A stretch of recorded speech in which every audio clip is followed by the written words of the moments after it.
Hello enemy লাভার, কেমন আছো তোমরা? অনেকদিন পর আসলাম তোমাদের মাঝে। আজকের ভিডিওতে আমরা কথা বলবো বহুল প্রতীক্ষিত এনিমি সাকামোতো ডে সিজন 2 নিয়ে।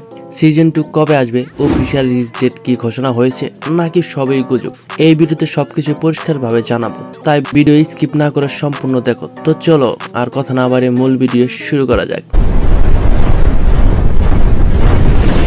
সাকামোতো ডে হলো একটি জনপ্রিয় এনিমি, যেখানে একজন সাবেক লেজেন্ডারি হিটম্যান সাকামোতো একজন সাধারণ শান্ত স্বভাবের দোকানদার, কিন্তু সমস্যা হলো তার পুরনো জীবন তাকে ছাড়তে চায় না। অ্যাকশন, কমেডি আর ইমোশনাল মুদ্র মিলিয়ে সিজন 1 দর্শকের কাছে দারুণ সাড়া পেয়েছে এবং খুবই দ্রুত জনপ্রিয় হয়ে ওঠে। অ্যানিমেশন কোয়ালিটি, ফাইট সিন আর ক্যারেক্টার ডেভেলপমেন্ট সব মিলিয়ে এনিমি লাভারদের মধ্যে একটি হাইপ তৈরি করেছে।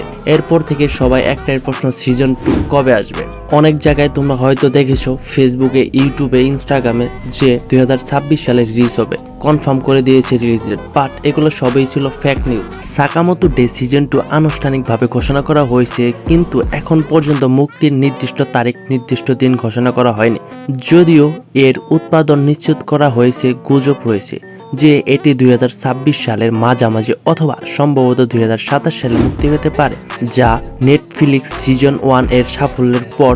এই ঘোষণাটি জাপান ফেস্ট 2026-এ এসেছিল, সাথে ছিল একটি ছোট্ট করে একটি টিজার, হয়তো তোমরা দেখেছো। যদি তোমরা আমার ওপিনিয়ন জানতে চাও তো আমি বলবো সাকামোতো ডে সিজন 2 27 সালে আসতে পারে, কেননা একটি নতুন সিজন তৈরি করতে প্রায় 17 থেকে 18 মাস সময় লাগে। সো সিজন 1 রিলিজ হয়েছিল 11 জানুয়ারি 2025 সালে, প্রায় 1 বছর হয়ে এসেছে। তো এখান থেকে আমরা বুঝতে পারছি যে সিজন 2 আসতে পারে 2027 সালের শুরুর দিকে। আর কমেন্ট করে বলে যে কে কে সিজন 2 নিয়ে এক্সাইটেড। আর ভিডিও ভালো লাগলে লাইক করো, শেয়ার করো আর সাবস্ক্রাইব করতে ভুলবে না, কেননা এমনই নিত্য নতুন এনিমির আপডেট সবার আগে পেতে। তো আজকের মতো বিদায় নিচ্ছি, দেখা হবে নেক্সট কোনো ভিডিওতে। ওই পর্যন্ত ভালো থাকো, আল্লাহ হাফেজ।